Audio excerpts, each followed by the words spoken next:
Bon, j'arrête pas de vous le dire dans beaucoup de mes vidéos, hein, mais ceux qui sont à la tête de la Révolution française, hein, ils existent toujours, hein, ils sont toujours là. Ça s'appelle la gauchiasse, les collabos, hein, c'est la même chose pour moi, le parti de l'étranger et tous leurs complices, leurs collaborateurs. Mais aujourd'hui, je vais surtout vous parler de christianisme. Et pour remonter le moral, en fait. Alors, je voulais commencer là-dessus, mais ça, c'est juste la mauvaise nouvelle de ce que je vais vous présenter. Parce que, bien, il faut,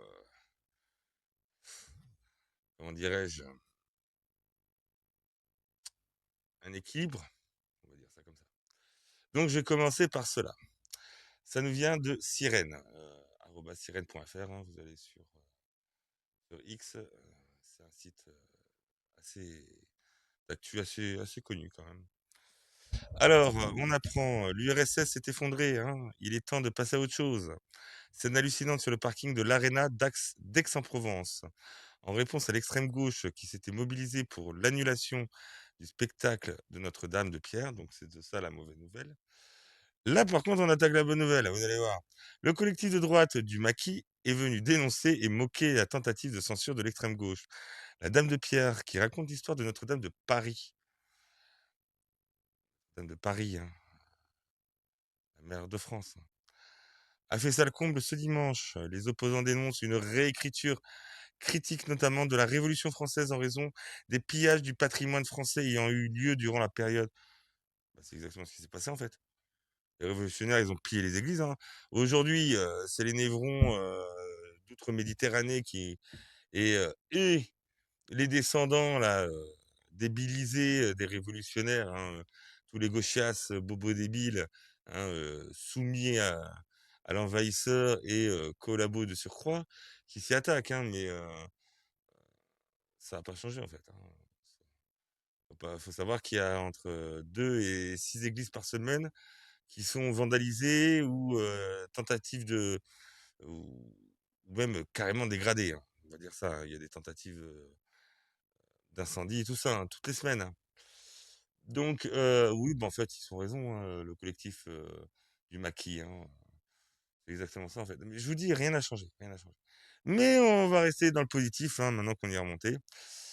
Heu, Là, face à la hausse des vols et des profanations dans les lieux de culte, ce que je vous disais, une pétition lancée par la communauté Citizen Go, excusez-moi d'avoir bafouillé, appelle le gouvernement français à renforcer la protection des églises et du patrimoine religieux. Si on est la fille aînée de l'église, c'est pas pour rien. S'il y a 48 000 églises en France, c'est pas pour rien. Si nos églises, pour une grande partie, sont classées au patrimoine historique ou même au patrimoine mondial, c'est pas pour rien. Donc oui, il serait quand même temps, hein, Madame la ministre de la Culture, hein, avant de briguer la mairie de Paris, de vous occuper un peu de cela, hein, vu que c'est votre boulot, hein, techniquement. Hein, c'est pas de financer l'audiovisuel du service public. Mais bon, donc voilà.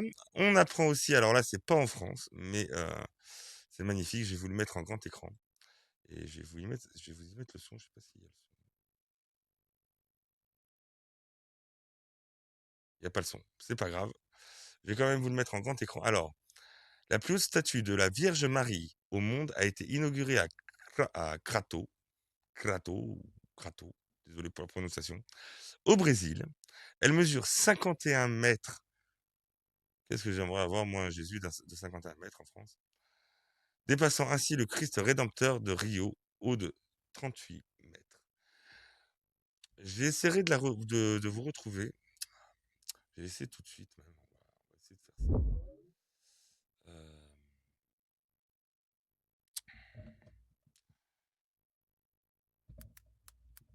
Drone,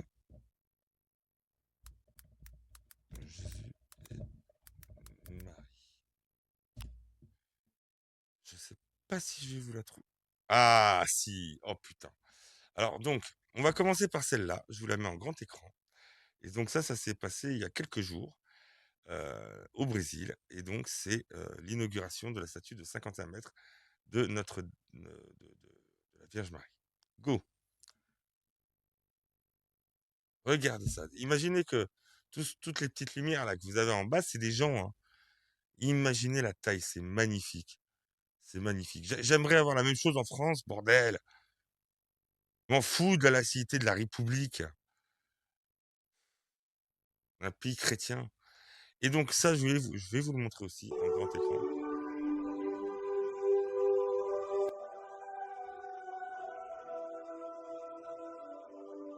Rien qu'en drone, hein.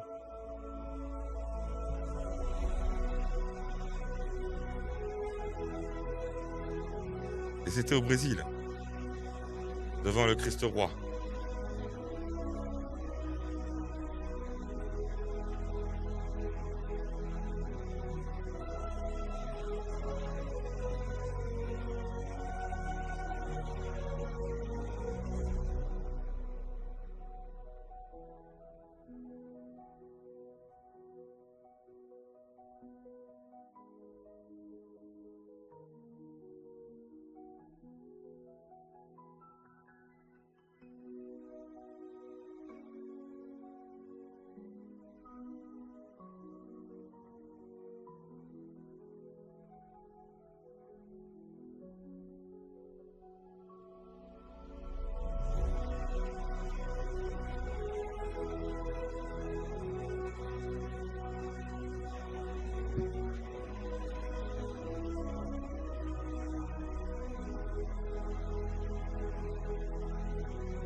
Que dire, honnêtement? C'est magnifique. C'est magnifique. Pendant que nous, on est en train de se chatouiller la nouille à vouloir financer notre invasion, eux, voilà ce qu'ils font. Ils célèbrent.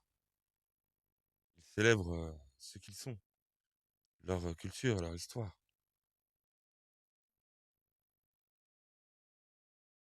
Voilà, nous, on a ça, nous, à Marianne, sur la Tour Eiffel. Alors, c'est beau aussi, hein, c'est la France. C'est pas comparable, quoi. Je suis désolé. Alors, on apprend aussi que cette semaine, donc ça a commencé le 14 novembre, ça va jusqu'au 21, c'est-à-dire jusqu'à... J'essaie de trouver ça. Jusqu'à vendredi prochain. Ça va jusqu'à vendredi. Et donc, c'est la Red Week 2025. C'est un hommage mondial aux martyrs chrétiens de ce siècle face aux persécutions. Alors qu'un chrétien sur 6 vit dans un pays où la liberté religieuse est gravement restreinte, soit 413 millions de fidèles, l'aide à l'Église en détresse relance du 14 au 21 novembre la Red Week. Alors, dans plusieurs villes de France, parce qu'apparemment, la France s'est portée garante, elle va le faire aussi. Dans plusieurs villes de France, vous allez avoir de grands monuments qui vont être éclairés en rouge toute la semaine, justement pour la Red Week. Voilà, pour rendre hommage aux martyrs chrétiens dans le monde entier. Et c'est une super initiative.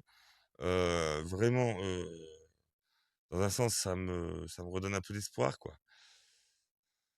Et relayez cette info, hein, si vous avez la chance de vivre dans une ville en France où un soir vous avez l'un de vos monuments éclairé en rouge.